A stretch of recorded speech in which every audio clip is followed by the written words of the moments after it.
Assalamu alaikum. Nous traversons tous des moments difficiles dans notre vie. Oui, car Dieu nous a créés pour nous mettre à l'épreuve.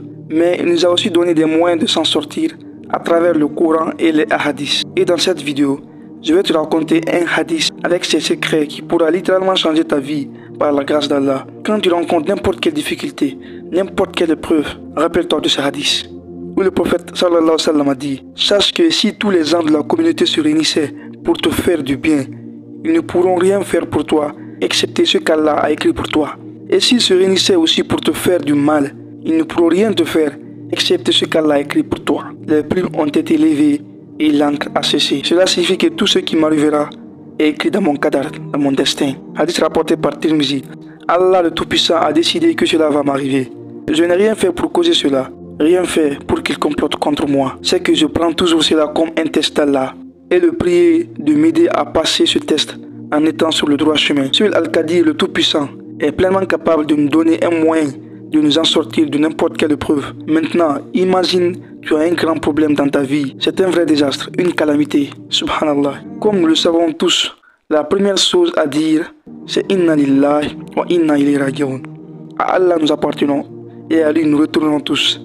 Et puis, tu arrives à te souvenir aussi de ce verset: Inna Allah ala kulli shay'in qadir. Allah est celui qui est capable de tout, celui qui peut transformer une chose facile en une chose difficile et une chose difficile en une chose facile, en disant seulement kun fayakun, soit et c'est. Allah Akbar. Et aussi, quand tu traverses une épreuve difficile, pose-toi ces deux questions. La première, est-ce qu'Allah est au courant? La réponse est oui, car il connaît toutes choses, même celles que tu ne dis pas. Et la deuxième, est-ce qu'il peut le résoudre? Tu diras aussi oui, sûrement. Donc c'est fini. Continue juste à prier, quel que soit le problème, que ce soit un problème de mariage, un problème avec les enfants, problème de travail, problème de santé, etc. Demande-le à Allah et il n'y a aucun doute qu'il va te répondre, car c'est l'une des conditions de l'invocation.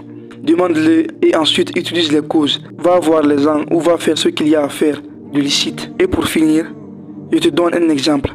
Un exemple sur le cancer. Quand un proche est victime du cancer, généralement on dit qu'Allah te donne une bonne fin. On ne fait plus de doigts pour lui, qu'Allah te guérisse. Non, prie pour lui. Car Inna Allah ala kulli shay'in qadir. Allah est capable de toutes choses. Il y a beaucoup de gens qui ont été guéris du cancer par la puissance d'Allah.